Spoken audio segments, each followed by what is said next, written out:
voleur, injuste, adultère, et encore moins semblable à ce publicain, qui avait sûrement remarqué sa présence. Peut-être que c'est venu plus tard. Il me semble que cet homme gardait un bon souvenir de ses réussites dans sa marche avec Dieu. Il énumère les péchés qu'il prétendait ne pas avoir commis. Au moins, en apparence, cet homme paraissait respectable et honorable aux yeux des autres. C'est du côté positif, il évoque les bonnes pratiques qu'il a pratiquées en bon observateur zélé de la loi. Il nous montre quelles étaient ses habitudes pieuses, ces vertus qui le distinguaient des autres pécheurs. Jeûner 2 fois et payer la dîme de tout semble être des exemples difficiles à réaliser pour ceux d'entre nous qui sont ici. Cet homme semblait certainement craindre Dieu, et il était sûr de pouvoir le prouver avec des quantités et des dates exactes. Le pharisien était fier de ce qu'il avait fait et de ce qu'il n'avait pas fait, parce qu'il louait sa propre puissance d'obéir à ce que Dieu exige. À majuscule accent grave, mesure qu'il regardait les défauts des autres,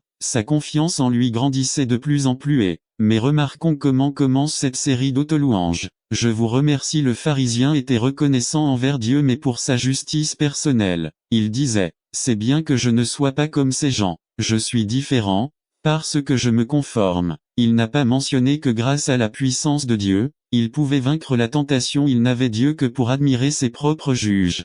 La prière du pharisien nous révèle le danger de vivre apparemment correctement et justement, mais vide de Dieu, sans la grâce et la miséricorde de Dieu pour lui obéir. Ce qui conduit par conséquent à l'orgueil de soi et à se sentir meilleur que les autres.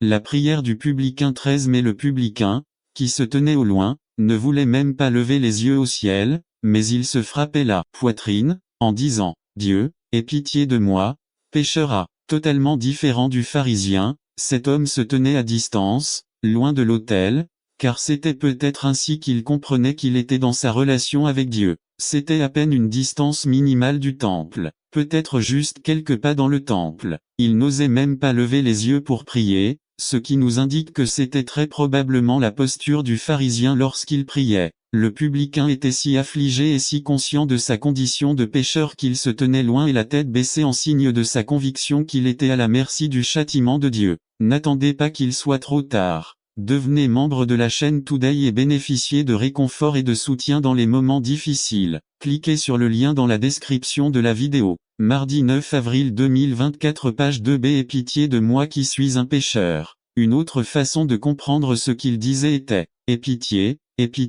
apaise ta colère contre moi. Ces paroles reflètent l'état de son cœur. La seule chose qu'il a osé dire à Dieu était un appel à la miséricorde et à la miséricorde. Cet homme se considérait comme perdu, incapable d'échapper à la colère de Dieu. Elle était pleinement consciente de sa véritable